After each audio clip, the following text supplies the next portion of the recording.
Se você tem um site, cada clique, cada visita está contando uma história. Mas como é que a gente decifra essa história? É sobre isso que a gente vai falar. Vamos desmistificar o Google Analytics e mostrar como transformar aquele monte de dados confusos em pistas valiosas sobre o público de um site. Essa é a primeira grande pergunta, né? É possível ter um produto incrível, um conteúdo fantástico, mas sem saber quem está do outro lado da tela? É como navegar no escuro. E tem uma pergunta ainda mais crucial. Por que os visitantes vão embora tão rápido? Cada saída sem nenhuma interação é uma oportunidade que foi pro ralo. Entender o porquê disso é o primeiro passo para começar a resolver o problema. É exatamente aqui que o Google Analytics entra na jogada. Pensa nele como se fosse o painel de controle do seu site. É uma ferramenta super poderosa e, o melhor de tudo, gratuita, que te dá as informações para entender de verdade os visitantes. Ok, então bora mergulhar nisso. Começar a usar o Google Analytics é bem mais simples do que parece. Vamos dar uma olhada nos primeiros passos. O processo todo se resume a 4 etapas bem diretas. Primeiro, claro, criar a conta.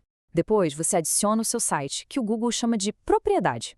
Em seguida, vem a parte que parece técnica, mas não é: instalar um pequeno código no site para que o Google consiga coletar os dados. E por último, definir metas, tipo um cadastro ou uma compra para poder medir o que é sucesso.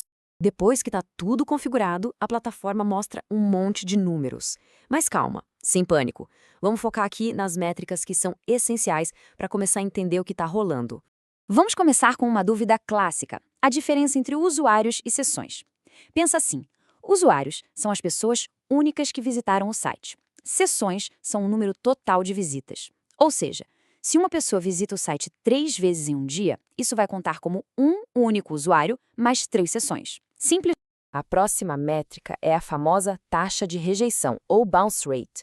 Ela mede a porcentagem de pessoas que chegam em uma página e saem sem clicar em absolutamente mais nada. É como alguém que entra numa loja, dá uma olhada na porta e vai embora na mesma hora. Então, uma taxa de rejeição alta acende um sinal de alerta. Mas o que exatamente ela pode estar dizendo para a gente? Bom, pode significar algumas coisas. Talvez o conteúdo não era bem o que o visitante estava esperando. Ou quem sabe, a página demorou tanto para carregar que a pessoa perdeu a paciência e desistiu. Ou ainda, a pessoa até leu o conteúdo, mas não tinha um botão claro dizendo clique aqui ou saiba mais. Então ela simplesmente fechou a aba. E por fim, temos a duração média da sessão. O nome já diz tudo. É quanto tempo, em média, as pessoas ficam de fato no site. Quanto maior esse número, mais provável que o público esteja engajado e interessado no conteúdo. Com essas métricas em mente, vamos ver agora como os relatórios do Google Analytics transformam esses números todos em uma história, uma narrativa sobre um site. O relatório de aquisição é basicamente um mapa do tráfego. Ele mostra exatamente como as pessoas estão encontrando o site. Elas vieram de uma busca no Google, de um link nas redes sociais, digitaram um endereço direto no navegador.